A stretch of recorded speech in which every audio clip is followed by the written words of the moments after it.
ప్రభునందు ఈరోజు ఆదివారపు ఆరాధనకి చేరుకున్న మిమ్మల్ని అందరినీ క్రీస్తు పేరట ఈ ఆరాధనకి ఆహ్వానించుకుంటూ ఉన్నాను. ఈ ఆరాధనకి చేరుకున్న మీ అందరికీ మరొకసారి వందనాలు తెలియజేసుకుంటూ ఉన్నాను. అందరికి వందనాలు. దేవునికి, తండ్రి అయిన దేవునికి స్తోత్రాలు చెల్లించుకుంటూ ఉన్నాను. ప్రియులారా, ఈ రోజున మనకు కావాల్సినటువంటి ముఖ్యమైన మాటలు ఏంటి అంటే, దేవునిని నమ్ముకునిన శ్రమలు ఎందుకు వస్తాయి? ఇది మేము దేవుణ్ణి నమ్మాం కదా, దేవుని సన్నిధికి వచ్చాం కదా, ప్రార్థన చేస్తున్నాము కదా, పరిచర్యలో కూడా పాల్గొంటున్నాం కదా, ఏదో మాకు కలిగింది కూడా దేవుడికి సహాయం చేయాలని మనసుతోనే ఉన్నాం కదా, కానీ మాకు కూడా నిజమైన దేవుణ్ణి ఎరిగినా గాని శ్రమలు ఎందుకు మా జీవితాల్లోనికి దేవుడు అనుమతిస్తున్నాడు? శ్రమలు ఎందుకు వస్తాయి అసలు? మాకు లోకంలో ఉన్న వాళ్ళకంటే దేవుని మాట వినకో, లేకపోతే అనవసరమైన మాటల్ని మాట్లాడి ఆ మాటల ద్వారా శ్రమ తెచ్చుకునే పరిస్థితులు ఉంటాయి. దేవుని పనికి లోబడిన వాళ్ళకి ఉంటాయి. ఇంకా లోకంలో సాధారణమైన వాళ్ళకి సహజమైనటువంటి శ్రమలు ఉంటాయి. ఎందుకుంటాయి? ప్రపంచంలో ఉన్న మనుషులందరికీ శ్రమలు ఉంటాయి. లేవు, ఉండవు అని ఏ గ్రంథాలు గాని బైబిల్ గాని చెప్పడం లేదు.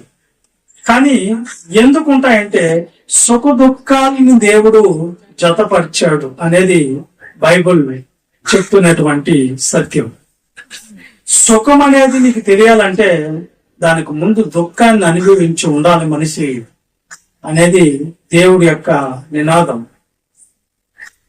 ఒక మనిషిలో అన్ని కోణాలు దేవుడు కనిపించాలి అని నిర్మించుకున్నట్లుగా ఉంది ఈ దేహాన్ని. దేవుడు ఎప్పుడు సుఖంగానే ఉంటే దాని విలువ మనకేం అర్థమవుతుంది? ఎప్పుడు నవ్వుతూ ఆనందంగానే ఉంటే కన్నీళ్ళు యొక్క విలువ మనకి ఎప్పుడు అర్థమవుతుంది? ఒక కష్టం అనేది ఉంటేనే ఒక సుఖం అనేది మనకు వస్తుంది అని ఈ సుఖ దుఃఖాలని దేవుడు మనుషులందరి మీదకి ఆయన ప్రవేశపెట్టినట్లుగా బైబిల్లో ఉన్నాయి. కానీ మనము దాని కొరకు ఇప్పుడు ఆలోచించటం లేదు. లోకంలో ఉన్న వాళ్ళ కొరకు, దేవునికి లోబడిన వాళ్ళ కొరకు, దేవుని పనికి లోబడిన వాళ్ళ కొరకు శ్రమలు వస్తాయి అని దాని గురించి మాట్లాడటం లేదు. ఇప్పుడు మనము దేవునిని నమ్ముకున్నా గాని మనకెందుకు వస్తున్నాయి శ్రమలు? ఇది మనకు కావాలని. శ్రమలు ఎందుకు వస్తున్నాయి? శ్రమలు లేవా మన జీవితాల్లో? మాకు శ్రమలు లేవు అనే వాళ్ళు ఒకసారి చేయి పైకి ఎత్తండి. అందరికి ఉన్నాయనే కదా అర్థము? అందరికి శ్రమలు ఉన్నాయి. ఎవరి కొరకు శ్రమ అనేది అది వేరు. మళ్ళా నా పిల్లల కొరకు శ్రమ పడుతున్నానని కొంతమంది అంటారు. మా కుటుంబంలో ఉన్న భార్య బిడ్డల కోసం శ్రమని కొంతమంది అంటారు. భార్య ఈ భర్త కోసం, పిల్లల కోసం శ్రమ పడుతున్నాను అంటారు. తల్లిదండ్రులు పిల్లల కోసం అంటారు. ఇలాగా ఎవరెవరి కోసమో మేము శ్రమ పడుతున్నాం అని అంటారు. అంతేనా? కానీ దేవుని దగ్గర కూర్చునే కానీ మాకు శ్రమలు పోవటం లేదే ఏంటి? నాకు ఎప్పుడు చూసినా గానీ బలహీనంగానే ఉంటున్నానే, ఎప్పుడు చూసినా గానీ నాకు ఆరోగ్యం బాగుంటం లేదా, ఎప్పుడు చూసినా గానీ దరిద్రతే నా కుటుంబంలో ఉంటుంది, ఎప్పుడు ఎంత కష్టపడినా ఎంత డబ్బులు నాకు వచ్చినా ఇంట్లో ఉండటం లేదా, ఈ దరిద్రత ఏంటి? కనీసం పరిస్థితి ముందుకు పోయేది కూడా లేదని కొంతమంది అనుకుంటూ ఉంటారు. ఇదేంటి శ్రమ? అసలు నేను ప్రార్థన ఏమైనా తక్కువ చేసుకుంటున్నాను, లేదంటే దేవుడికి ఇంకా నేను మారాల్సింది ఉందా అని మనం ఆలోచన చేస్తాం. ఒక్కోసారి డిప్రెషన్ లో కూడా వెళ్ళిపోయి ప్రార్థన మీద మనసు రాదు, దేవుని వాక్యం ఉందా మనసు రాదు. ఏందో నా మనసు అంత గలిబిలి అయిపోయింది, ఏం ప్రార్థనలే అని అంత విరక్తి నీ జీవితంలోనికి వచ్చింది. కారణం ఏంది? నేను దేవుడి దగ్గర బాగానే ఉంటున్నాను కదా, నమ్మకంగానే జీవిస్తున్నాను కదా, యథార్థమైన జీవితంతో ఉన్నాను కదా, ఏంటి నాకు ఈ శ్రమలు అనే విధానానికి మరి దేవుడు కూడా వీటిని ఎందుకు నాకు వచ్చేటట్లు చేస్తున్నాడు అనే కలవరం మన జీవితంలో వస్తూ ఉంది. కానీ దేవుడు ఎందుకు అనుమతిస్తున్నాడు నీ జీవితంలోకి శ్రమలు అంటే, శ్రమలు అనేవి నీకు పరీక్షలు లాంటివి. పరీక్ష, నాకు పరీక్ష లేకుండానే నాకు 10వ తరగతులు వేయనన్ను అంటే వేయరు. నీకు ఇంటర్వ్యూ చేయకుండానే నాకు ఉద్యోగం ఇచ్చేయమంటే ఎవరు? నువ్వేం చదివావు, ఎంతవరకు నీకు ఆ ఎదుగుదల ఉంది, ఆ టాలెంట్ ఉంది, నువ్వు ఎంతవరకు ఆ కెపాసిటీని ఆ మైండ్ ఏమంటారు టాలెంట్ ని నీలో సమర్థతను పొందుకున్నావు అనేది వాళ్ళకి కావాలి. ఎంతవరకు తెలుసు నీకు అనేది లోకంలో ఉంటే, దేవుడు కూడా అంట నువ్వు ఎంతవరకు నీ విశ్వాసము దానికి పరీక్ష పెడతాడు. నీ నమ్మకం ఎంత, అసలు నువ్వు నమ్మకమైన వ్యక్తివేనా, దానికి పరీక్ష లేకుండా నమ్మేయాలా? దేవుడు పరీక్ష ఉంటది. పరీక్ష ఎందుకు? పరీక్షలు ఎందుకు? ఉన్నతమైన స్థితికి పంపించే దాని కొరకే.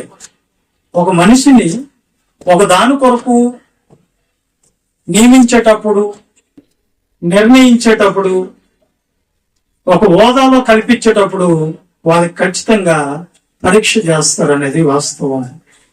కానీ దేవుణ్ణి నమ్ముకున్నా గాని మనకి శ్రమలేంటి? దేవుణ్ణి నమ్మకపోయినా కానీ వాళ్ళకి శ్రమలు లేకపోవటం ఏంటి? ఇది మనకు కావాలంటుంది. కానీ వీటిని దేవుడు ఏమనుకుంటున్నాడు అంటే, భూమి మీద ఉన్న మనిషి ప్రతి ఒక్కరట అనేక శ్రమలు అనుభవించి పరలోకములో చేరాలని దేవుడి ఉద్దేశం అంట. ఊరికే పరలోకం ఇవ్వడు దేవుడు, కష్టపడితేనే ఇస్తాను అంటున్నాడు. ఊరికే ఇస్తాడా? ఏది ఊరికనే రాదు.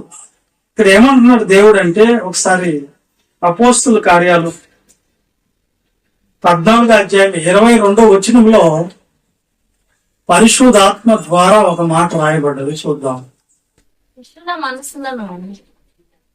శిష్యులు మనుషులను దృఢపరిచి విశ్వాసమందు నిలకడగా ఉండవలనని అనేక శ్రమలను అనుభవించి మనము దేవుని రాజ్యములో ప్రవేశింపవాలని వాళ్ళని హెచ్చరించును అన్నాడు.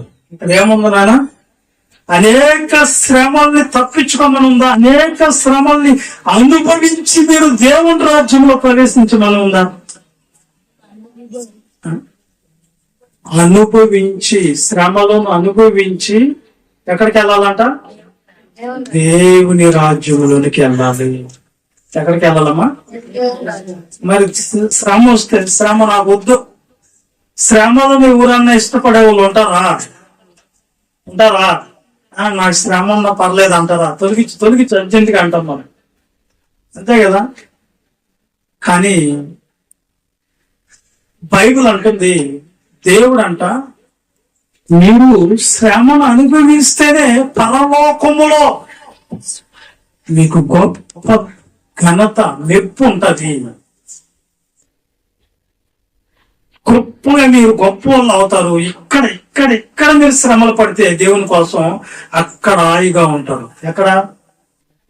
ఈ రోజు నువ్వు సుఖపడితే రేపు కష్టపడే పరిస్థితి వస్తుంది. ఈ రోజు నువ్వు కష్టపడితే రేపు సుఖపడే పరిస్థితులు వస్తాయి అంటుంది బైబిల్. నీకు అంత ఎందుకండి? శ్రమలు అవసరమా మనిషి కంటే? అవును అవసరము, దేవుడు అంటున్నాడు. అవును మనిషికి అవసరం కాబట్టే ఆ ఇబ్బందుల కొలువులోనికి మనల్ని పంపించి అక్కడ నిన్ను ఒక పుటమ వేసేటువంటి ఒక బంగారు వలె మారుస్తాను అంటున్నాడు దేవుడు. ఏందబ్బా ఈరోజు పాస్టర్ గారు శ్రమలో పంపిస్తానని చెప్తున్నాడే అని డల్ అయిపోవాకండి. డల్గా ఉండవుగా అందరూ ఏంది ఈరోజు శ్రమను అయినా అనుకోవద్దు. పౌలు గారు ఎందుకు పంపిస్తారంటే నేను చెప్తా, మీరు తట్టుకోగలిగినంత వస్తాయి, కానీ నిజమైతే చెప్పాలి. మేము అబద్ధ బోధకుల్లాగా దేవుడు రాండమ్మా మీకు ఆశీర్వాదాలు ఇచ్చేస్తారు, రాండమ్మా రోజు సుఖమే దేవుడి దగ్గర అని అబద్ధాలు చెప్పకూడదు కదా, ఉన్న మాట చెప్పాలి. అపోస్తులు అయినటువంటి పౌలు గారు ఉన్నాడు. ఎవరైనా దైవజనుడు. ఈయన యేసుక్రీస్తు తర్వాత దేవుని యొక్క పని చేసేదానికి శ్రమ పడిన వ్యక్తి. ఈయన ఎలాంటోడంటే పౌలు గారు దేవుడికి అత్యున్నతమైన యేసుక్రీస్తుని ఆయన స్వరాన్ని ఆయన దర్శనాన్ని డైరెక్ట్ గా చూసిన వాడు పౌలు గారు. ఎవరు డైరెక్ట్ గా ఆయన స్వరాన్ని విని మారిన వ్యక్తి పౌలు గారు. ఈయన అంతకుముందు క్రైస్తవులు అంటే ఇంటింట చేరి వాళ్ళని లాక్కు నుంచి చంపేసిన వ్యక్తి సౌలుగా ఉన్నప్పుడు ఇతను ఒక దినాన దమస్క మార్గంలో క్రైస్తవులను చంపేదానికి వెళ్ళేటప్పుడు క్రీస్తు ప్రభు ద్వారా దర్శింపబడి మారి క్రీస్తును ప్రకటించడానికి వచ్చిన వ్యక్తి ఇతను. ఎంతో కృప పొందుకొని ప్రభు ద్వారా పరిచర్య చేస్తూ ఈయనకున్నటువంటి వరాలతో చచ్చిన వాళ్ళతో సైతము ఏం చేసేవాడంట, పైకి లేపేవాడంట. ఎలాంటివాడైనా శవాలు కూడా లేచి బ్రతికాయి. ఈ పౌలు గారు అనేక అద్భుతాలు మహత్కార్యాలు చేసిన వ్యక్తి ప్రభు పేరట ఆ దినాల్లో. ఈయన ఎలాంటి వ్యక్తి అంటే ఎక్కడికన్నా ఆయన అర్జెంట్కి వెళ్ళిపోతా ఉంటే అయ్యా మా కూతురు చనిపోయిందయ్యా మీరు వచ్చి బాగు చేయండి అయ్యా అంటే ఆయన తుడుచుకుంటున్నటువంటి కర్చీఫ్నిచ్చి దీన్ని తీసుకోబోయి ఆ శవం మీద వేయండి బతకతాదని చెప్పిన వ్యక్తి. ఆ తీసుకోబోయి వాళ్ళు టచ్ చేస్తే లేచి నిలబడే వాళ్ళు బతికేవాళ్ళు అన్నమాట. ఎంత పవర్ ఉంది అర్థమవుతుందా? వింటున్నారా? ఈయన అదే కాదు, ఈయన ఎలాంటి వాడంటే ఈయన ఎక్కడ ఏదైనా గ్రామానికి ఏదైనా పట్టణానికి వెళ్ళేటప్పుడట ఈయన కోసము రోగులు అనేక రోగాలు కలిగిన వాళ్ళు, అది ఏ రోగమైనా సరే, అది క్యాన్సర్ కావచ్చు, ఎయిడ్స్ కావచ్చు, ఏంది టీవీ కావచ్చు, అది ఏ జబ్బు అయినా సరే, ఆ జబ్బు కలిగిన వాళ్ళందరూ ఆయన వెళ్తున్నటువంటి మార్గాల్లో బారులుగా కీగట్టి ఆయన వెళ్ళేటప్పుడు ఈయన వెళ్తా ఉంటాడు కదా, ఈయన వెళ్ళేటప్పుడు ఆ పక్కన పడుకుంటే ఈయన నీడ తగులు బాగా అయిపోయేవాళ్ళంట. ఎవరు వింటున్నారా? దైవజనుడు నడిచి వెళ్తుంటే ఆయన నీడ పడితే చాలు ఆ రోగాలు పోయినాయి. ఎంత గొప్ప కార్యాలు చేశాడు మీకు తెలుసు కదా దైవజనుడు. ఎలాంటి దైవజనుడు ఎన్నో అద్భుతాలు, ఎన్నో దయ్యాలు, ఎన్నో మహత్కార్యాలు చేసినటువంటి దైవజనుడు ఒక రోజున ప్రార్థన చేశాడు దేవుడికి. ఏమని, ఎవరి కొరకు ప్రార్థన చేస్తుంటాడు? వింటున్నారా బాగా? ఇటు చూడండి అందరూ, నాకెందుకు డౌట్ ఉంది. మీరు ఇంత గొప్ప అద్భుతాలు చేస్తుంది దైవజనుడు, కొద్దివేంది దేవుణ్ణి ప్రార్థన చేసేదానికి అంటే ఆయనలో ఒక బలహీనత ఉంది. ఎవరిలో? పౌలు గారిలో ఒక బలహీనత ఉంది. ఆ బలహీనత అందరిని బాగు చేసిన వ్యక్తి ఈయన బాగు కాకుండా. అందరూ రోగాల్లో ప్రార్థన చేస్తే పోయినాయి, దెయ్యాలు పోయినాయి, చచ్చిన వాళ్ళు బతికారు, కానీ ఈయనలో మాత్రం ఏముంది? ఆ బలహీనత బాగుంటుంది. అప్పుడేంటే ఇదేంది, నన్ను నేను బాగు చేసుకోలేకపోతే అందరిని బాగు చేస్తుంది, నాలో ఏంది ఈ బాధ, ఈ ముళ్ళు అని చెప్పి దేవుని దగ్గర ప్రార్థన చేసేటట్టు. దేవుడు ఏమో సమాధానం చెప్పుకుంటాడు? కొరింథీయులకు రాసిన 1వ పత్రిక 12వ అధ్యాయము 7వ వచనం. ఏనండి, డల్లుగా ఉండొద్దు. నాకు కలిగిన ప్రత్యక్షతలు బహు విశేషముగా ఉన్నందున నేను అత్యధికముగా హెచ్చిపోకుండా నిమిత్తము నాకు శరీరములో ఒక ముళ్ళు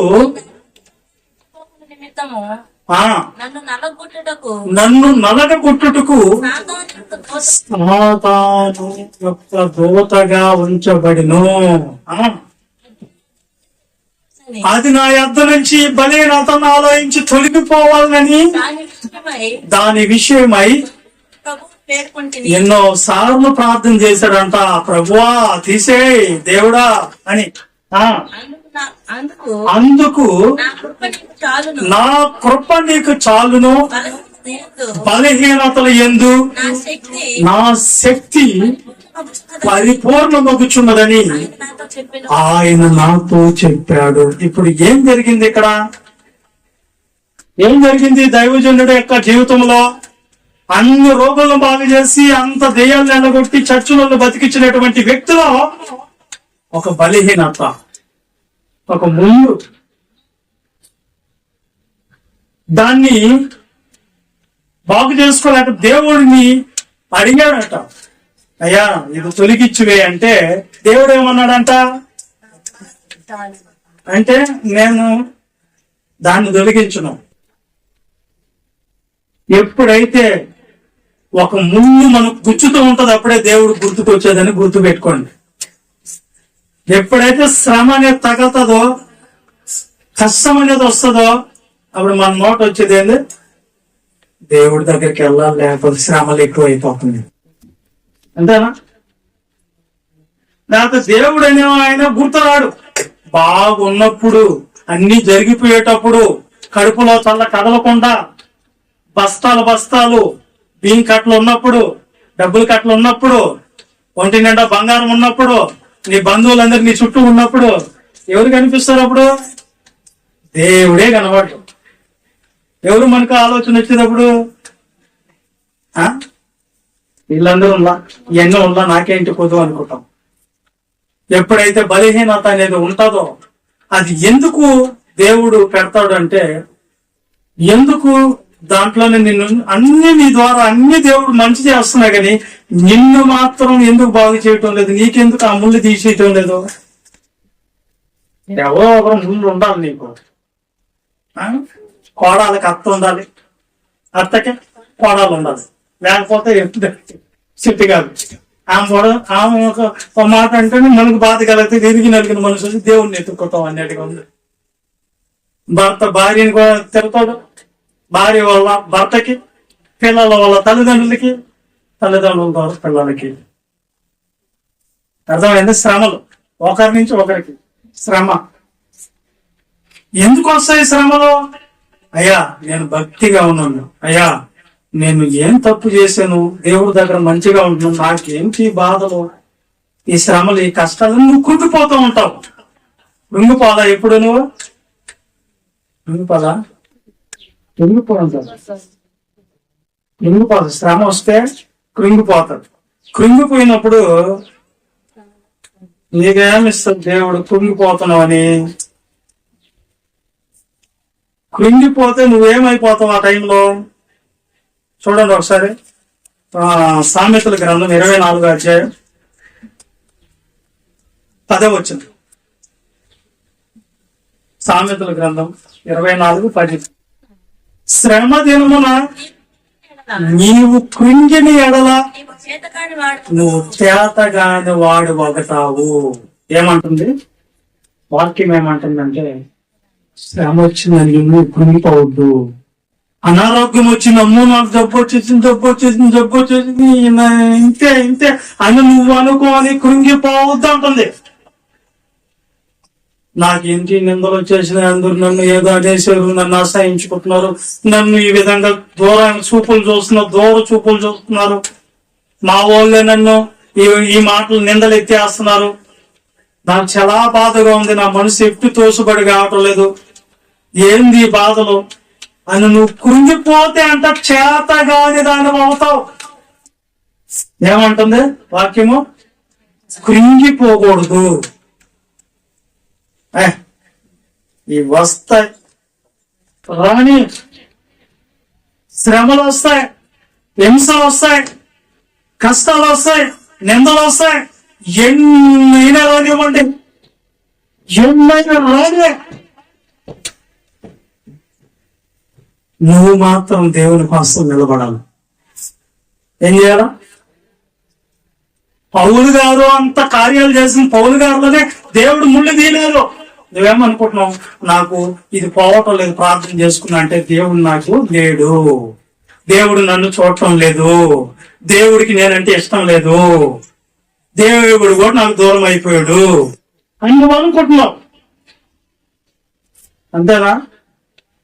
కానీ శ్రమ దినాన్ని నువ్వేం అవ్వకూడదంట, కృంగిపోకూడదు. తల్లి అన్నది, అన్నయ్య నేను ఒకప్పుడు ఎంతమందికి అన్నదానాలు చేశాను, ప్రభువులోకి వచ్చిన తర్వాత కనీసం నా చిన్న బిడ్డలకు కూడా, అర్థమవుతుందా? కూర్చోండి,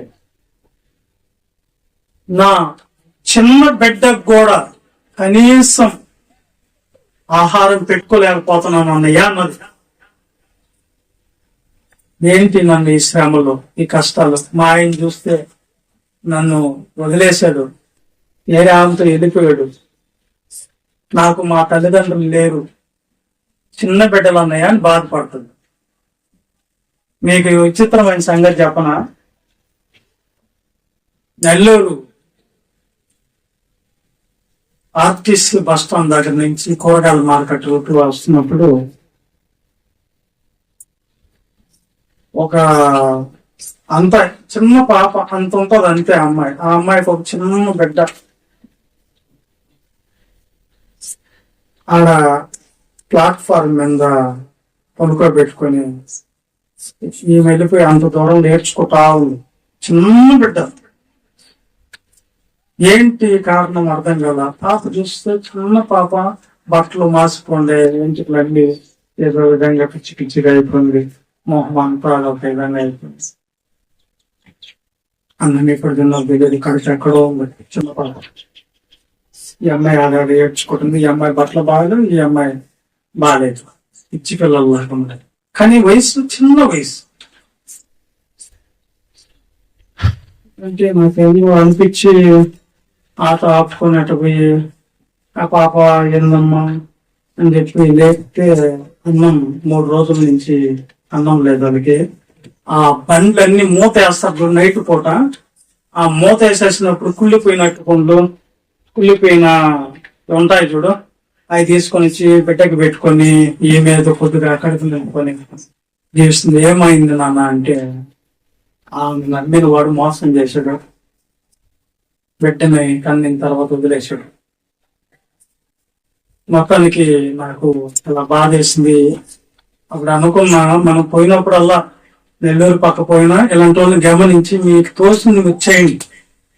దేవుడు వచ్చి ఏమన్నాడు, గమనించండి, అది పనిగా గమనించండి. నెల్లూరుకి వెళ్ళినప్పుడు కనీసం మనం ఎట్టో 3 పూటలు తినగలం. ఒకవేళ ఒక పూట తినకపోయినా ఆ ఒక పూట వాళ్ళకి ఇచ్చేయండి, చేయండి. దేవుడు అలాంటి వాళ్ళు చాలా మంది ఉన్నారు పాపం. నాకు చిన్న బిడ్డను చూసినప్పుడు బాధ వేస్తుంది. బిడ్డకి ఏం చేయలేకపోతున్నాను. అంత ప్లేట్ సాంబార్ ఇడ్లీ తీసుకొని వచ్చి బట్టలు కూడా ఇవ్వలేకపోతున్నాను, బాధ వేస్తుంది.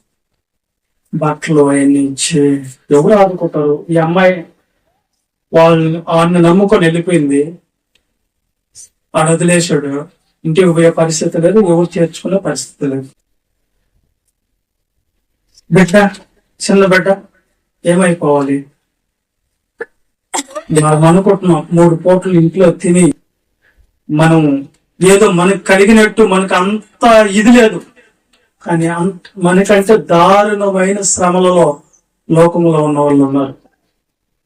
నా అనే వాళ్ళు ఆదరించే వాళ్ళు కూడా లేరు.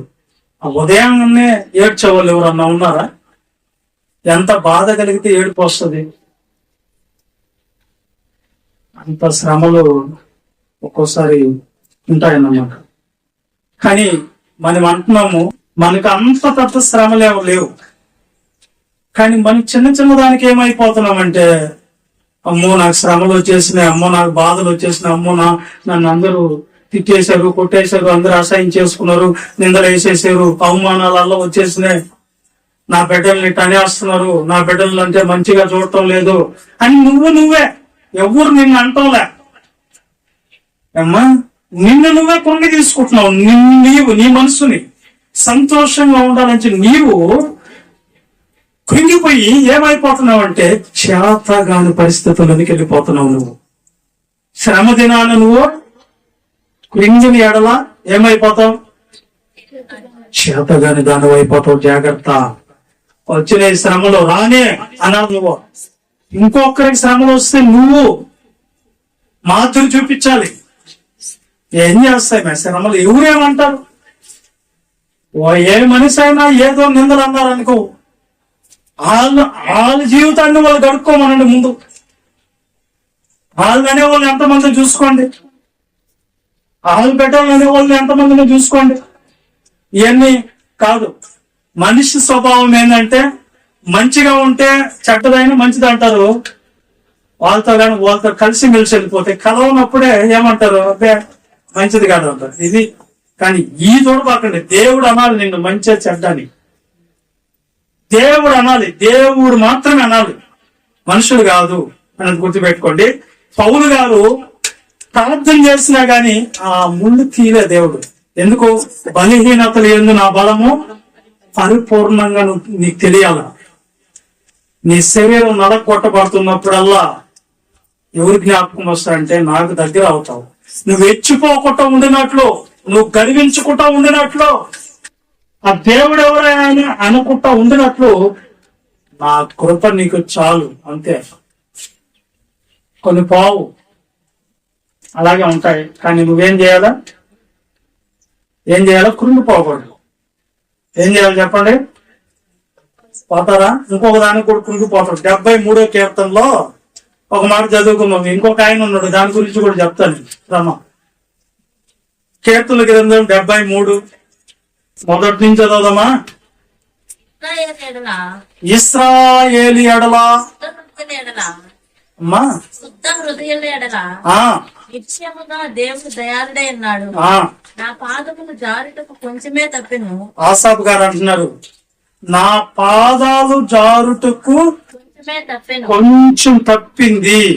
ఎందుకు జారిపోతున్నాడు? దేవుళ్ళలోకి వస్తా ఉన్న బిడ్డ, దేవుణ్ణి వర్షిప్ చేస్తున్నటువంటి బిడ్డ ఆసాపు గారు దేవుని సన్నిధిలో ఒక పాత్రగా వాడబడుతున్నటువంటి వ్యక్తి. ఇలాంటి వ్యక్తి జారిపోవాలనుకున్నాడంట, దేవుడి దగ్గర నుంచి దూరం అయిపోవాలనుకున్నాడంట. ఎందుకు అయిపోతాడు? దేవుని సన్నిధికి వచ్చే బిడ్డ నా అడుగులు జార సిద్ధమైన ఇంక నేను పడిపోతా లోకంలో అనుకున్నాడంట. ఎందుకు అనుకున్నాడు? అది ఎందుకు ఈయనకేదో బాధ కలిగింది. భక్తిహీనులు క్షేమము నా కంటబడినప్పుడు కనిపించు వారిని బట్టి నేను మచ్చరపడి తిని. పుష్టిగా ఉన్నారు, ఇబ్బందులు వాళ్ళకి కలగటం లేదే. కావున గర్వము కంఠహారం వలె చుట్టుకొచ్చున్నది. వారు బలత్కారం ధరిస్తుండ్రు. చేత వారి కన్నులు మెరకలు గమ్ముతున్నాయంట. పువ్వు అంటే బాగా పుష్కలంగా ఉండే వాళ్ళకి ఇంక మెరకలు గమ్ముకుంటే ఏం గమ్ముతాయి? ఈయనకేంది బాధ? అరే నేను నిజమైన దేవుణ్ణి నమ్ముకున్నాను, సృష్టికర్త అయినటువంటి దేవుని దగ్గర ఉన్నాను, నా కుటుంబముకు నాకు శ్రమలేంటి? భక్తిహీనులు అంటే భక్తి లేని వాళ్ళు. ఎవరల్లో? భక్తి చేయని వాళ్ళు. వాళ్ళు దేవుడు అంటే భయం ఉండదు, ప్రార్థన చేసుకోవాలని ఉండదు, కనీసం ఏముండదు. అలాంటి వాళ్ళు ఎలా ఉన్నారంట? క్షేమంగా ఉన్నారంట. ఇది ఈయనకి బాధ వేసింది. అరే నేను నా హృదయాన్ని గడుపుకోనట వ్యర్థమైపోయింది, నా చేతులు గడుపుకోనట యథార్థంగా న్యాయంగా నీతిగా నడుచుకుంటున్నటువంటి నాకేంటి శ్రమలో? ఏ భక్తి లేదు, ఏ భయము లేదు, ఏ యథార్థత లేదు, న్యాయము లేదు, ధర్మం లేదు, అలాంటి వాళ్ళు మాత్రం ఎలా ఉన్నారు? పుష్టిగా క్షేమంగా ఉన్నారేంటి? ఇప్పుడు నేను మంచివాడిగా మారి ఉండటం వ్యర్థము. ఎందుకు వృధాగా? వాళ్ళు బాగున్నారు, నేను బాగలేను. కాబట్టి నేను కూడా ఇంక నుంచి భక్తిని వదిలేస్తాను, దేవుణ్ణి వదిలేస్తాను అనుకుంటున్నాడు అంట. ఎవరైనా ఎందుకు వదిలేస్తాం అనుకుంటున్నాడు? భక్తిలో క్షేమముగా ఉన్నారు. నా బిడ్డలు ఉదయం లేస్తే ప్రార్థన చేస్తారు. నా బిడ్డలకి ఫీజులు కట్టుకునే దానికి లేదు స్కూల్కి. నా బిడ్డలకి మంచి బట్టలు వేసుకునే దానికి లేదు. కనీసం తిండి పెట్టేదానికి కూడా మంచి పోషక ఆహారాన్ని పెట్టుకోలేకపోతున్నా నా బిడ్డలకి. కానీ పక్కన వాళ్ళకి ఏ బూతులైనా మాట్లాడుతుంటారో వాళ్ళ పిల్లలు. వాళ్ళకి ఏముందంట? పుష్కలంగా ఆహారం. వాళ్ళ కళ్ళు పువ్వులు బట్టి మెరకలు గమ్మేటట్లుగా వస్తున్నాయా? ఏంది ఇది? వాళ్ళకి రకరకాల బట్టలు వస్తున్నాయా? రకరకాల వస్తువులు వస్తున్నాయా? మంచి ఇళ్ళు కట్టుకున్నారా? ఇదేంది ఇది? ఏమ్మా, భక్తులు ఉన్న వాళ్ళకి, భక్తులు లేని వాళ్ళకి వాటిని చూసి, లోకంలో ఉన్న వాటిని చూసి నేను బాధ వేసింది. నేను ఇంత న్యాయంగా నీతిగా ఉన్నా గాని నా పిల్లలు నాకు సమృద్ధి లేదే. ఏ మంచి లేదు, చెడ్డోలుగా ఉన్నారు, యథార్థత లేదు, నీతి లేదు, అన్యాయం చేస్తున్నారు. వాళ్ళ పిల్లలు, వాళ్ళ కుటుంబాలు హాయిగా ఉన్నాయి. నేనేమో దేవుని దగ్గరకు పోయి ఇదేందరా నా కర్మ అనుకుంటున్నాడు అంట. వాళ్ళకి అన్ని జరుగుతున్నాయి, నాకు అన్ని జరగట్లేదు. ఈ దరిద్రత ఏంది నాకు? దరిద్రత అంటే ఏంది? దరిద్రుడు అనే దేవుడిని కనీసం అన్నం కూడా దొరకను దరిద్రుడు అంటారు. అంతే కదా? ఈ దరిద్రత ఏంది అనుకుంటున్నాడంట ఎవరైనా. ఆసాబ్ గారు మరి ఏం జరిగింది ఆయన జీవితంలో? భక్తిహీనులు క్షేమంగా ఉంది. తర్వాత దాన్ని అంతా చదువుకోమమ్మా. 14 చదువు. 14 వచ్చిన చదువు. ఏందంట ఆయన పద్దం లేస్తే ఏం బాధ వచ్చిందంట ఆయనకి? దినమంతా ఇదే బాధ అంట. నేను ఇంత నీతిగా ఉన్నాను, ఇంత న్యాయంగా ఉన్నాను, నాకేమో ఏమి లేదు, ఏమి లేకపోయిన వాళ్ళకి అన్ని వస్తున్నాయి అని బాధ. ప్రతి ఉదయమున నాకు శిక్ష వచ్చుతున్నది, నేను అనుకునే ఎడల నేను నీ కుమారుల ఉత్తమును వాడదును. అయినా దీన్ని తెలుసుకున్నదని ఆలోచించినప్పుడు దేవుడు పరిశుద్ధ స్థలంలోకి పోయి ధ్యానించే వరకు వీళ్ళు ఇట్ట బతుకుతున్నారు కదా ఈ 4 రోజులు, వీళ్ళు ఏమవుతారా అని చెప్పి ఆలోచిస్తున్నాడంట దేవుని మందిరంకి వెళ్ళి. ఆ సంగతి నాకు ఆయాస్కరంగా. అమ్మో, అప్పుడు దాకా నాకు చాలా బాధ వేసింది. ఇదేందా అన్యాయమా అని బాధ వేసింది. అప్పుడు ఏం జరిగిందా? నిశ్చయముగా నీవు వారిని కాలుజారి చోటునే ఉంచి ఉన్నావు, వారు నశించినట్లు వారిని పడేయుచున్నావు. క్షణం మాత్రముగానే వారు పాడైపోదురు, మహాభయము చేత వారు.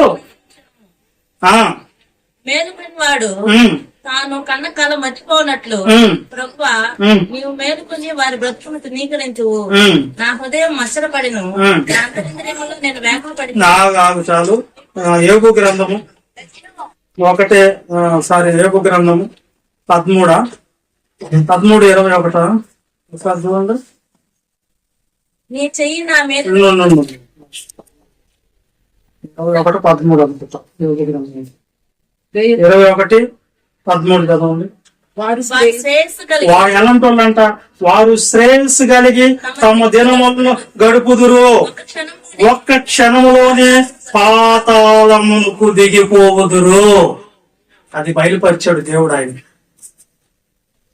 ఏందబ్బా భక్తిహీనులు ఎంత బాగున్నారు, వాళ్ళు అన్ని హ్యాపీగా ఉన్నారంటే దేవుడు ఏం చేస్తున్నాడో తెలుసా? వాళ్ళని కొంతమందికి ఇవ్వకుండా చంపేస్తే కొంతమందికి అన్ని ఇచ్చి చంపేస్తాడు దేవుడు. అర్థమవుతుంది మీకు? దేవుని కోసం వాళ్ళు బతకపోయినా సరే వాళ్ళకి అన్ని ఇస్తున్నాడు అంటే అన్ని ఇస్తాడు దేవుడు. ఇచ్చేదంతా ఆయనే. తిను బాగా తిను పప్పు తిను, అది తిను, మటన్ తిను, చికెన్ తిను, అవి తిను, ఈ తినని చివరికి ఏమొచ్చేస్తుంది, ఆడు గుండెని పట్టుకో ఊపిరి ఆడుతుంది, మళ్ళీ ఆయాసం ఎక్కువ అయిపోద్ది, అది వర్ల్స్ బ్లాక్ అయిపోతాయి, కొలెస్ట్రాల్ వచ్చేసి ఉంటది. అర్థమైందా?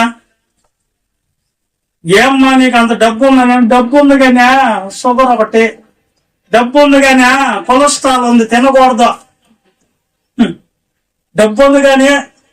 ఎందుకు అంటున్నానంటే దేవుడు కొంతమందిని అలా శిక్షించి నడిపిస్తుంది. ఎందుకు అంటున్నానంటే భక్తిలో ఉన్న వాళ్ళ క్షేమం కొరకు దేవుడు ఆ మార్గంలో నడిపిస్తాడంట ఆయన. ఎందుకు మనకి శ్రమలు దేవుడు పెడుతున్నాడు? ఎందుకంటే ఆయన ఏం చెప్తున్నాడు ఒకసారి మనం బైబిల్లో నుంచి ఒకసారి చూద్దామా. ఎందుకు దేవుడు ఇలా చేస్తున్నాడు అనేది కూడా ఇక్కడ మనం చూడాలి. యాకోబు పత్రిక 3వ అధ్యాయం 2వ వచనంలో, ఎందుకు దేవుడా భక్తి కలిగిన వాళ్ళని ఈ స్థితిలో నడిపిస్తున్నావు నువ్వు? సరే ఎబ్రీ పత్రిక 12వ అధ్యాయం చదువు. ఎబ్రీ పత్రిక 12వ అధ్యాయము 5వ వచనం. నా కుమారుడా ప్రభు చేయు శిక్షను తునీకరింపకము, ఆయన నిన్ను గద్దించినప్పుడు విసుకకము.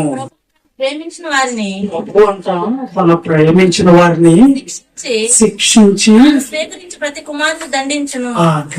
నాకు ఇష్టంరా, నేను ఈ సెక్షన్ లో నడిపించుకోవాలా, నేను కాపాడుకోవాలి, నేను ఎక్కడికి తీసుకొని పోవాలి, నేనున్న చోట నువ్వు ఉండాలంటే నా సెక్షన్ లో నువ్వు నడవాలి ఆయన. వాళ్ళందరినీ పాతాళానికి పంపిస్తాను. ఎవరిని?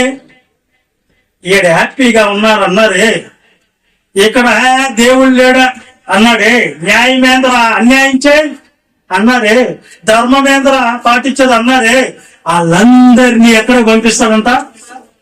పాతాళానికి దించేస్తా. నిన్ను నేనుండే చోటకి నువ్వంటే నాకు ఇష్టం, నిన్ను నేను దూరం చేసుకోను, అందుకని నేను పరలోకాన్ని తీసుకుని వచ్చేదాని కొరకే ఈ శ్రమలలో నేను నడిపిస్తాను నాన్న అంటాడంట. నువ్వు నాకు దూరం అవ్వకూడదు, నువ్వంటే నాకు ఇష్టం. యేసుక్రీస్తు ప్రభు అంటే, యేసుక్రీస్తు ప్రభు సొంత కుమారుడు ఆయన గురించి చెప్తే నా ప్రియ కుమారుడు అన్నాడు తండ్రి అయిన దేవుడు. కుమారుణ్ణి ముద్దు పెట్టుకోండి లేకపోతే ఆయన కోపించును అన్నాడు. నా కుమారుడు, నా సొంత కుమారుడు అని చెప్పిన యేసుక్రీస్తు ప్రభునే ఎక్కడేశాడు? ఎక్కడున్నాడు యేసుక్రీస్తు ప్రభు? ఆయన జీవితం ఏ విధంగా గడిచింది భూమి మీద? ఎలా? యేసుక్రీస్తు అంటే ఇష్టం లేదా? ఉన్నాడా లేదా? మరి ఆయన ఎందుకు శ్రమంలోకి నడిపించాడు? ఆయన బ్రతుకు ఎలా గడిచింది? ఎబ్రీ పత్రిక 5వ అధ్యాయం 7వ వచనం చదవండి. యేసుక్రీస్తు జీవితంలో ఆయన భూమి మీద ఏం అనుభవించాడు చూడండి. ఎలా అంటే ఎలా వచ్చాడంట యేసుక్రీస్తు ప్రభు? శరీరధారి అయ్యున్న దినములలో ఎలా బతికాడంటే యేసుక్రీస్తు ప్రభు నాన్న మహారోదన. ఎవరికి? ప్రభుకి. మహారోదనతోను కన్నీళ్లతోను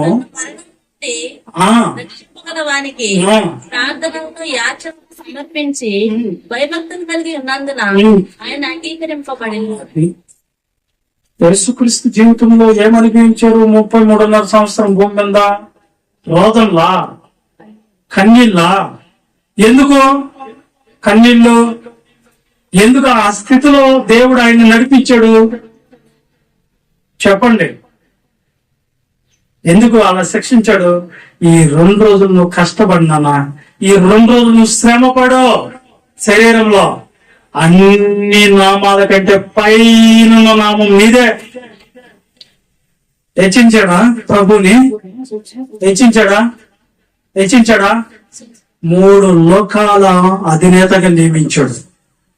3 లోకాల మీద అధికారాన్ని ఇచ్చాడు. తండ్రి కలిగి ఉన్నవన్నీ నావే అన్నాడు ప్రభు.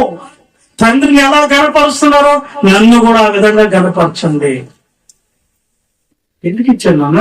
ఆయన కుడిపార్శ్వంలో కూర్చున్న ఆధిపత్యం ఎందుకు ఇచ్చాడు? తండ్రి అయిన దేవుడు ఎవరన్నా కూర్చుంటారా? దేవుడితో సమానంగా అంటే కూర్చోలేడు. తన కుమారుడికి ఎందుకు ఇచ్చాడు? ఎప్పుడు ఇచ్చాడు? ఎందుకు ఇచ్చాడు? కష్టపడి శ్రమ పడిన తర్వాత ఇస్తాడు. కష్టపడి ఇప్పుడు మనం కూడా మన పిల్లలు వచ్చి నాకు సైకిల్ తీసి మమ్మీ అంటే వెంటనే తీసిస్తావు. నువ్వు ఏం చెప్తావు? ముందు నువ్వు 10th క్లాస్ పాస్ అవ్వు అంటామా లేదా? ఈ మధ్యలో వాళ్ళు ఎంత కష్టపడాలి? నీ బిడ్డ మీద నీకు అంత ఉంటే మరి దేవుడు కూడా నీకు ఇస్తా. నువ్వు ముందు ఏం చేయాలేడా? కష్టపడు. ఏం చేయాలంట? కష్టపడాలన్నా. దేవుడు అంటున్నాడు, శ్రమలలో ఎవరు నడిపిస్తాను? నాకు ఇష్టమైన బిడ్డల్ని శిక్షణలో నడిపిస్తాను అన్నాడంట. నిన్ను దూరం చేసుకున్నది ఆయనకి ఇష్టం ఉండదు కనుక అనేక శ్రమలు నువ్వు పొందితే ఎంతో గొప్ప భాగ్యం ఆడుందో తెలుసా నీకు? జీవ కిరీటాలంట. నువ్వు ఏడేం కష్టపడవు దేవుని కోసం, ఏడేం శ్రమ పడవు, కానీ నీకేం కావాలా? పరలోకంలో సింహాసనం ఇచ్చేయాలి, వెళ్ళంగానే కిరీటం కూడా పెట్టేయాలి. ఇంకేమి ఇవ్వాలి? ఆ జీవవృక్ష ఫలాలు కూడా ఇవ్వాలి. ఇంకేమి ఇవ్వాలి? జీవ గ్రంథంలో పేరు రాసియాలి. ఏమి దేవుడికి శ్రమ పడకుండా కష్టపడకుండా మనకు అన్ని రావాలంటే రావు. ఇది నిజం. పరలోకం రావాలన్నా దేవుని కోసం నువ్వు శ్రమ పడాలి. ప్రకటన గ్రంథం 2వ అధ్యాయం 10వ వచనం. ఇదిగో మీరు శోధింపబడినట్లు అపవాది మీలో కొందరిని చెరలో వేయబోచున్నాడు. 10 దినములు శ్రమ కలుగును. 10 దినములు అంటే 10 అనేది సంపూర్ణ సంఖ్య.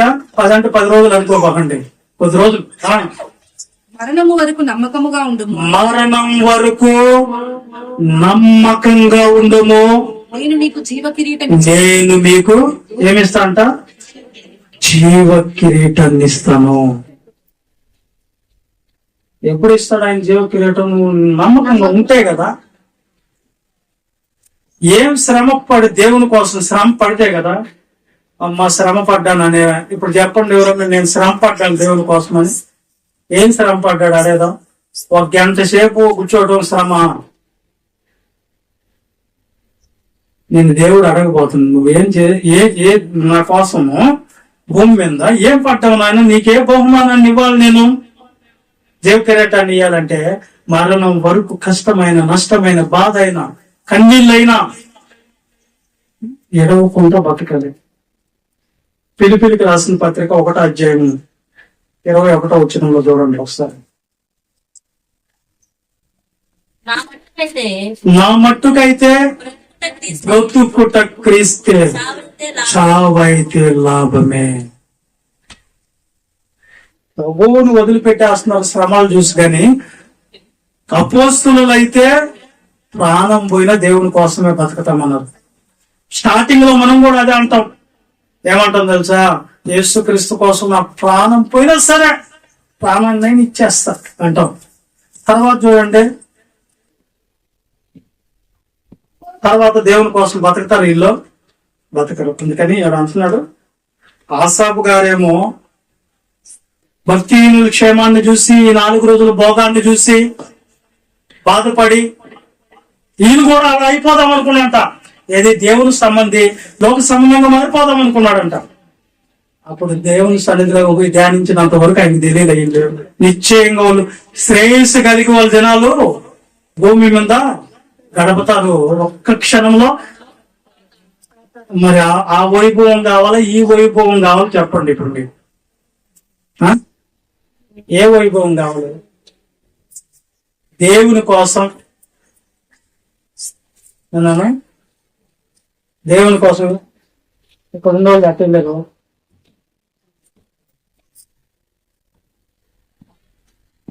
వినండి, దేవుని కోసం మనము బ్రతికేటప్పుడు కొన్ని సమస్యలు, కొన్ని శ్రమలు, కొన్ని కష్టాలు మన జీవితానికి ఎదురవుతాయి ప్రియుల. కాబట్టి ఆ ఎదురైనప్పుడు మనం ఏం చేయాలి అమ్మా? ఏం చేయాలి? అంతం వరకు ఎలా ఉండాలి? నమ్మకంగా ఉండాలి. నమ్మకాన్ని పోగొట్టుకునేటట్టుగా ఉండబాకండి.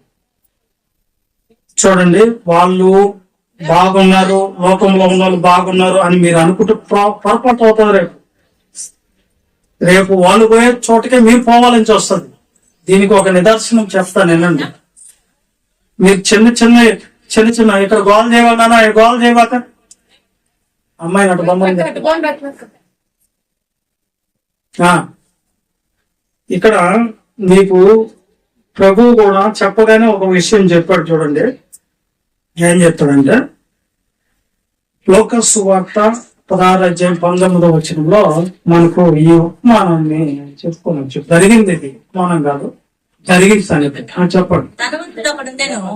ధనవంతుడు ఒకడు ఉండెను, అతడు ఓదా రంగు బట్టలను సన్నపు నార వస్త్రములను ధరించుకొని ప్రతిదినము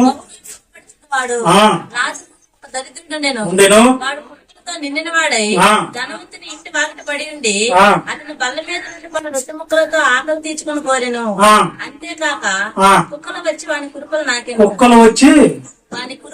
కురుపులు నాకుతున్నాయి. ఆ దరిద్రుడు చనిపోయి దేవదూతల చేత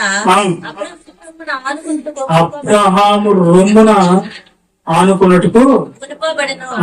ధనవంతుడు చనిపోయి పాతి పెట్టబడెను.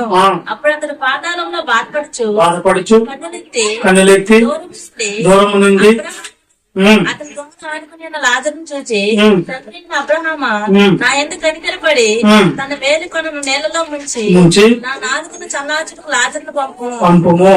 నేను ఎగ్గి జ్వాలల్లో యాతన పడుచున్నానని కేకలు వేసి చెప్పాను. అందుకు అబ్రహాము, కుమారుడా, నీవు నీ జీవిత కాలం అంతా నీకు ఇష్టమైనట్టు భూమి మీద సుఖపడ్డావు కదా. లాజరు కష్టాలు అనుభవించాడు, జ్ఞాపకం చేసుకో. ఇప్పుడైతే అంతేకాక ఇక్కడ నుండి మీ ఎద్దకు దాటుకోరు వారు దాటిపోజాలకున్నట్లను అక్కడి వారు మా ఎద్దకు దాటి రాజాలకున్నట్లను మీకు మధ్య మహా అగాధం ఉంచబడి ఉన్నది. అదో ఇప్పుడు చెప్పండి నాన్న, ఇప్పుడు ఆలోచన చేయండి. మీరు ఈ భూమి మీద దరిద్రుల్లాగుంటే మంచిదా, ధనవంతుల్లాగా బతికితే మంచిదా? చెప్పండి, కరెక్ట్ గా చెప్పండి. మీరు ధనవంతులు కావాలా, దరిద్రులు కావాలా? మరి చిన్న శ్రమకే బాధపడుతున్నారా? ఏంది కృంగిపోయేది ఏంది? అసలు మీరు చిన్న బలహీనతకే కుంగిపోయేది ఏంది? చిన్న బాధలకే కుంగిపోయేది ఏంది? ఏనా అర్థమవుతుందా నేను మాటలు? నువ్వు శ్రమ దినాన్ని కృంగిన ఎడల చేతగంధనం అవుతావు. దరిద్రుడు ఎంత కష్టపడ్డాడు తెలుసా లాజరు? ఇది జరిగిన సన్నివేశం అది. ఇతడు కనీసము, మీరు చెప్తున్నా,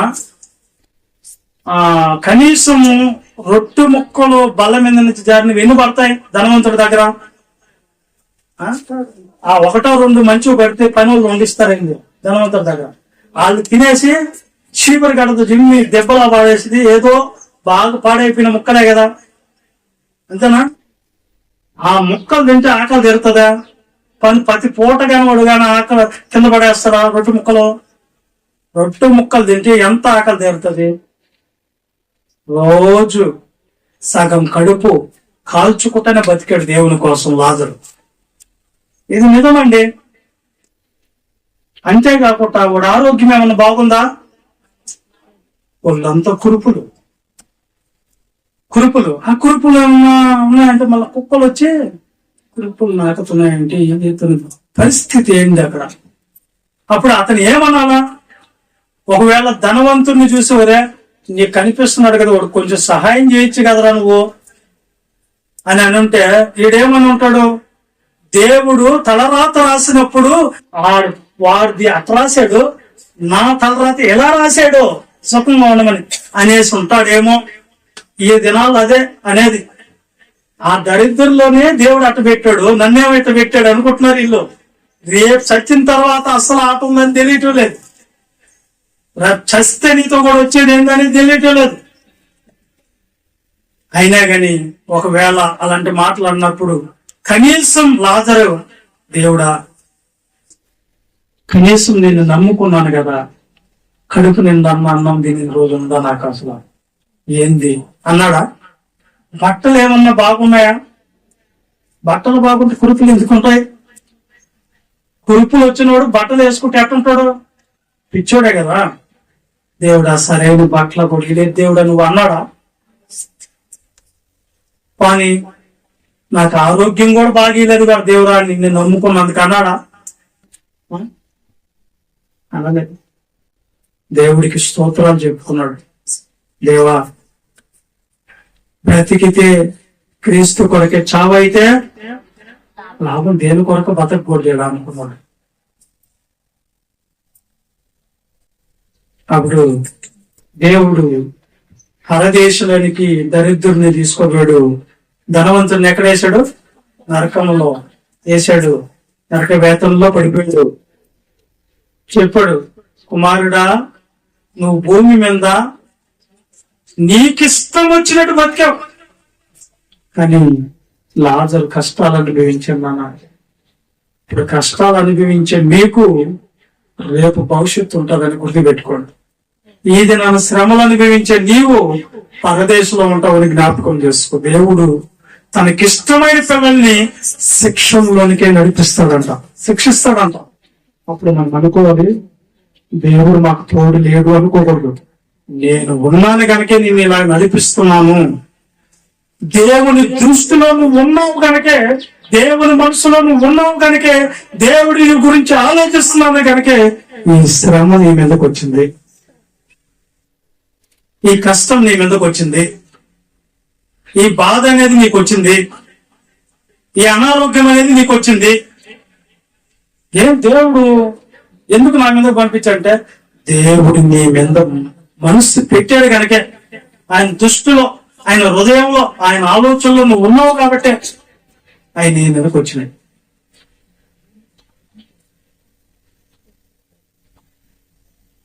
మీకు అర్థమవుతుంది నాన్న నేను చెప్పేది? అర్థమైందా?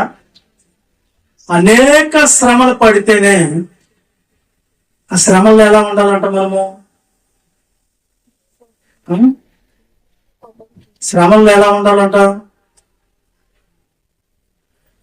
సముద్ర తరంగముల వలె శోధనలెన్నో ఎదురైనను ఆదరణ కర్తచే ఆదరించి నీ నిత్య కృపలో భద్రపరిచి ప్రభువాని సముఖమునందు సంతోషము కలదు. హల్లెలూయా సదా పాడెదను. ఈ రోజు నువ్వు శ్రమ పడు, ఈ రోజు కష్టపడు, ఈ రోజు ఇబ్బంది పడు. దేవుడు నీకు అన్నిట్లయితే ప్రతిఫలాన్ని, ఆ బహుమానాన్ని, ఆ ఒక్క నీకు ఆ ఉన్నతమైనటువంటి కార్యక్రమాల కొరకు, నిన్ను ఆ మహిమ కొరకు, ఆ యొక్క మరి అన్నిటినీ నీకు ఆశీర్వాదకరంగా మార్చేదాని కొరకు నిన్ను పంపిస్తున్నాడు శ్రమల్లో. ప్రకటన గ్రంథం చివరిగా 7వ అధ్యాయం 13-14 వచ్చినాం. ఎవరికి పరలోకం ఇస్తాడో చూద్దాం. సుఖంగా బ్రతికితే పరలోకం రాదు. పెద్దలలో ఒకడు తెల్లని వస్త్రములు ధరించి ఉన్న మీరెవరు ఎక్కడి నుండి వచ్చిరని నన్ను అడిగాను. అందుకు నేను అయ్యా నీకు తెలియననగా అతడు ఈనాడు నాతో చెప్పాను, వీరు మహాశ్రమల నుండి వీళ్ళు ఎక్కడి నుంచి వచ్చారు తెలుసా? భూమి మీద మహాశ్రమలు పడ్డారు కనుక పరలోకానికి వచ్చారు వాళ్ళు. ఏ శ్రమ లేకపోతే పరలోకం ఓకే ఈడు దేవుడు. గొర్రెపిల్ల రక్తములో తమ వస్త్రములో ఉదుక్కుని వాటిని తెలుపు చేసుకుని. అది ఇప్పుడు నేనేమంటానంటే, పాస్టర్లు మీకేం బోధిస్తున్నారు? ప్రభువుని నమ్ముకోండి, శ్రమలే రావు. ప్రభువుని నమ్ముకోండి, ఏనా ఆనందం వస్తుంది, సంతోషం వస్తుంది అని చెప్తున్నారు. కానీ బైబిల్ ఏం చెప్తుంది? నువ్వు శ్రమలు వస్తాయి, ఆ శ్రమలలో దేవుని కోసం నువ్వు బ్రతకాలి. దేవుడు నీకు ఎవరైనా క్రైస్తవుడు అయినందుకు ఏమొస్తుందంట? పేతురు రాసిన మొదటి పత్రిక 4:16 పేతురు రాసిన మొదటి పత్రిక 4:16 చూడు. ఎవడైనాను క్రైస్తవుడైనందుకు బాధ అనుభవించిన ఎడల అతడు సిగ్గుపడక ఆ పేరును బట్టి దేవుని మహిమపరచవచ్చు. చూడండి, ఎవరైనా క్రైస్తవుడు అయితే బాధ అనుభవించాలి అంటున్నాడు దేవుడు. మన పిల్లలకి సుఖంగా ఉండేదే నేర్పిస్తామా? అన్ని కష్టాలు నేర్చుకో ఉండాలని నేర్పిద్దామా? చెప్పండి. ఏం లేకుండా మన పిల్లల్ని అమెరికాకి షిఫ్ట్ చేసేస్తే తెల్లలాగా అక్కడికి వెళ్ళిపోయేసి ఇక్కడికి వచ్చి నిన్ను ఏమంటాడంటే పోయిలో కట్టుకుల బెటర్ అనగానే నాన్సెన్స్ యూస్లెస్ ఫెలో అంటారు. నిన్నే చెప్తారు, వాట్ ఇస్ దిస్ అంటారు. పంపిస్తే ఒక అతను తల్లిదండ్రులు అంతా కష్టపడి శ్రమ పట్టి అమెరికాకు పంపించారు. వాళ్ళ ఇల్లు కూడా అమ్మేసి బాడికి ఇంట్లో ఉంది. తల్లిదండ్రులు వాడు చదువుకొని వాడు బాగుపడుతుంది. అక్కడికి వెళ్ళిపోయిన తర్వాత అక్కడి నుంచి కనీసం డబ్బులు పంపిస్తున్న తండ్రి చచ్చిపోయాడని కబురు పెట్టినా గాని నేను వచ్చే లేకే 2 రోజులు పడిపోద్ది కాబట్టి తీసేయండి శవాన్ని అని చెప్పాడు. అంటే ఆ ప్రేమ కూడా లేకుండా పోయింది. అర్థమైందా? నేను అంటున్నాను ఏంటంటే మన పిల్లలు మనం ఉన్నా లేకపోయినా మనం ఏమనుకుంటామంటే అన్ని కష్టాలు అనేది ఏంటో తెలుసుకో ఉండాలి, ఈ పని అంటే ఏంటో తెలుసుకో ఉండాలి. ఒక్క ఇంజనీరే చేస్తానని కాదు, కార్ పని అంటే కూడా తెలుసుకో ఉండాలి. అర్థమైందా? సేవకులు అంటే కూడా అంతే. సేవకుడు ఒక్కడే అంటే సేవకుడు అన్ని పనులు చేయాలి. కనీసం మా చేత చీపురు గట్ల బట్టి చిమ్మిచ్చాడు, మొత్తం ఈది నీరు చిమ్మిచ్చేవాడు. బాత్రూమ్ దగ్గర పెట్టి బాత్రూమ్ కడగమని చెప్పేది చేతులతో. ఎందుకంటే దేవుడు పని చేస్తావా లేదని. చెప్పులు వస్తుంటే ఆ చెప్పులు తీసి వరుసగా పెట్టి వాటిని చూసేవాళ్ళం మేము. నిద్రాహారాలు ఉండేదిగా, కష్టాలు బాధలు. పౌలు గారు చెప్తాడుగా, అనేక రోజులు జాగారాలు, కష్టాలు ఎలా పడ్డారు, ఎంత కష్టపడారో పోస్టులు. అది ఎబ్రీ పత్రిక 11:36 చదువుకుని ముగించుకున్నాం. ఎలాంటి శ్రమలు పడ్డారు చూడండి. మరి కొందరు తిరస్కారములను, కొరడా దెబ్బలను, మరి బంధకములైనను, పెంచుతుంది, రాళ్లతో పట్టబడి, రంపముతో కోయబడిది, శోధింపబడిది, ఖడ్గముతో చంపబడిది, గొర్రె చర్మములను మేక చర్మములు వేసుకుని దరిద్రులై ఉండి శ్రమపడి హింస పొందుచు అడవులను కొండల మీద దరిద్రులు అయిపోయి గొర్రెల చర్మాలు కట్టుకుని ఎక్కడో దాముకొని సొరంగముల్లోనూ సంచరించింది.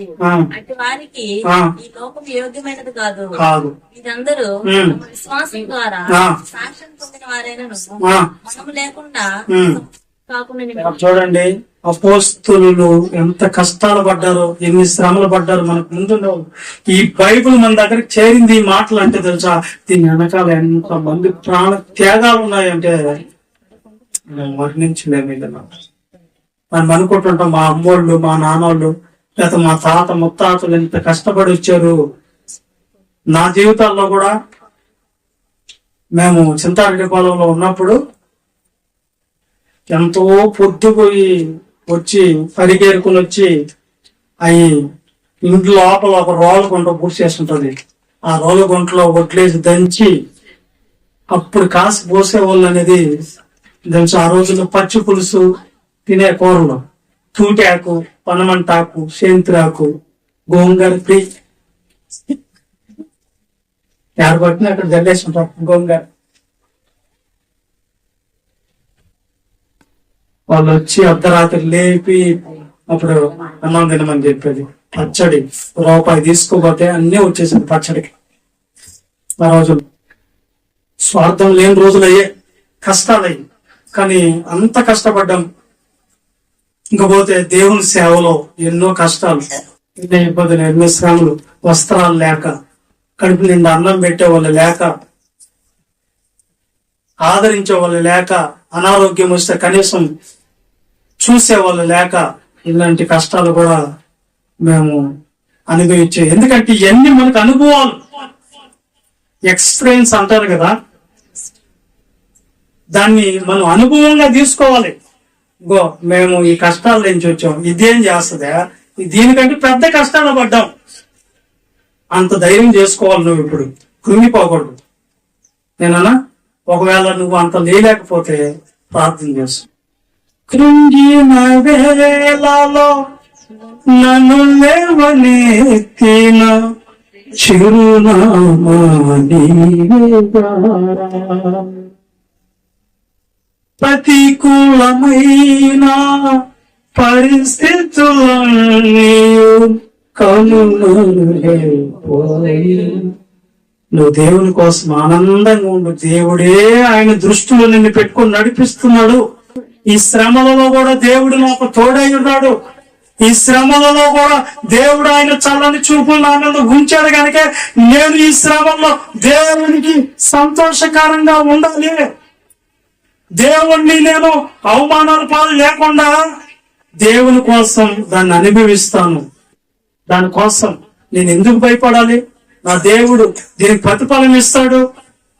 నేను పడే ప్రతి కష్టానికి, ప్రతి శ్రమకి, ప్రతి నిందకి రెట్టింపుగా దేవుడు నాకు చేయబోతూ ఉన్నాడని ఒక ధైర్యంతో నువ్వు ఉండాలనేదే ఈ శ్రమల యొక్క జీవితం. ఎందుకు వస్తాయి శ్రమలు అంటే, అనేక శ్రమలు వస్తేనే దేవుడు కూడా ఇష్టం అంట. నువ్వు శ్రమ పడి రావాలి. ఇప్పుడు మనకి 2 పిల్లలు ఉంటే, ఒక పిల్లోడు సోమరిపోతాయి ఉండి, ఒక పిల్లోడు కష్టపడి శ్రమ పడుతుంటే ఎవరిని ఇష్టపడతాం మనము? కష్టపడి శ్రమటి కాల్చి చూస్తే నా బిడ్డ ఇరిగి నలిగిపోతున్నట్టు వీడికే మంచి మనసు ఉంటుంది అనుకుంటాం. దేవుడు కూడా అంట, ఇరిగి నలిగిన మనస్సు వచ్చినప్పుడల్లా, ఇరిగి నలిగిన మనస్సు వచ్చిన వాళ్ళని దేవుడు దూరంగా పెట్టాడు. నువ్వు బాధపడుతుంటావు, శ్రమ వచ్చిందని దేవుడు నిన్ను బలపరుస్తా వస్తాడు. అదే చెప్పి పౌలు గారితో, నీ బలహీనతలు ఏందో నువ్వు ప్రార్థన చేస్తావు, నేను బలపరచుకుంటా, నా బలాన్ని పరిపూర్ణంగా ఇస్తా నీకు, నా బలాన్ని పరిపూర్ణంగా ఇస్తా. అప్పుడు మళ్ళా తేలిక లేచి వస్తావు చూడు. ఇప్పుడు దాకా ప్రార్థన చేసుకోకపోతే, ప్రార్థన చేసుకున్నంతసేపు సిరాక విసిగా ఇరక్తగా ఏంది బతుకు చస్తే బాగుంది అనుకున్నది. ప్రార్థన చేయి దేవుని దగ్గర, అప్పు చెప్పు, ఏం జరుగుతుంది తెలుసా? హాయిగా ప్రశాంతమైనటువంటి ఒక బలాన్ని దేవుడు ఇస్తాడు. నీ సోదరుని జయించే శక్తి ఆయన ఇస్తాడు. నీకు నీ శ్రమను తట్టుకోగలిగిన శక్తి నీకు ఇస్తాడు. ఒక చిన్న విషయం చెప్తాను. అదేంటంటే, నువ్వు అనుభవించే శ్రమలు తప్ప మరి మిగతా ఏం రానియడంట దేవుడు కూడా. నువ్వు ఎంతవరకు తట్టుకుంటావో అంతవరకే పంపిస్తానంటాడు. చూడండి ఎక్కడది,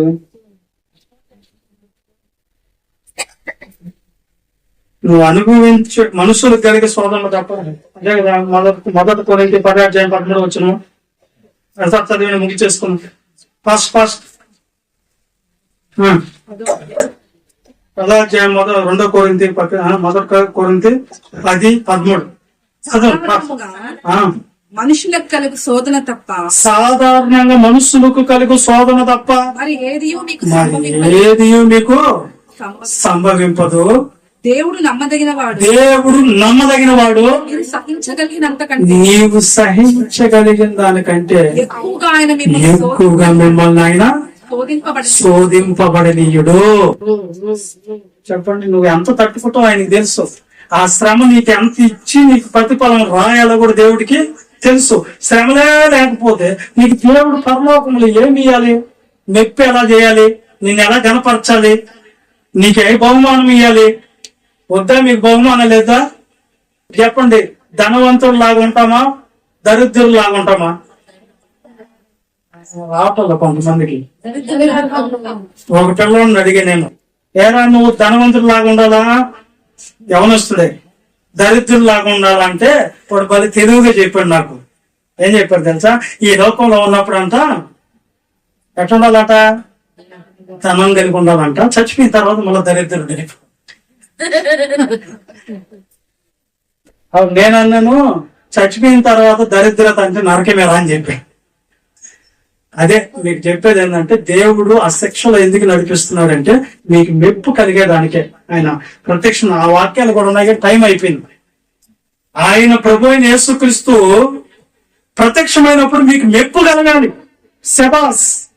నీ కష్టాలు వచ్చినా ప్రభువుని విడిచిపెట్టలేదు, కన్నీళ్ళు వచ్చినా ప్రభువుని విడిచిపెట్టలేదు, శ్రమలు వచ్చినా మీరు వాక్యాన్ని విడిచిపెట్టలేదు, దేవుని సన్నిధిని మర్చిపోలేదు. కాబట్టి మీరు మరణం వరకు సహించి నిలబడ్డారు గనక జీవ కిరీటాన్ని ఎవరికి ఇస్తాడు? మీకే. జీవ కిరీటం అంటే ఏంది ఇప్పుడు చెప్పను కానీ, జీవ కిరీటాలు ఉన్నాయి, ఏంది ఇంకా నీతి కిరీటాలు ఉన్నాయి, ఇంకా సింహాసనాలు ఎవరికో చెప్పాలి, జీవవృక్ష పదాలు ఉన్నాయి. వద్ద ఏంది మీకు పరలోక పట్టణంలో ఎలా ఉంటారు పరిస్థితులన్నీ చెప్పాలి నేను. ఓకేనా?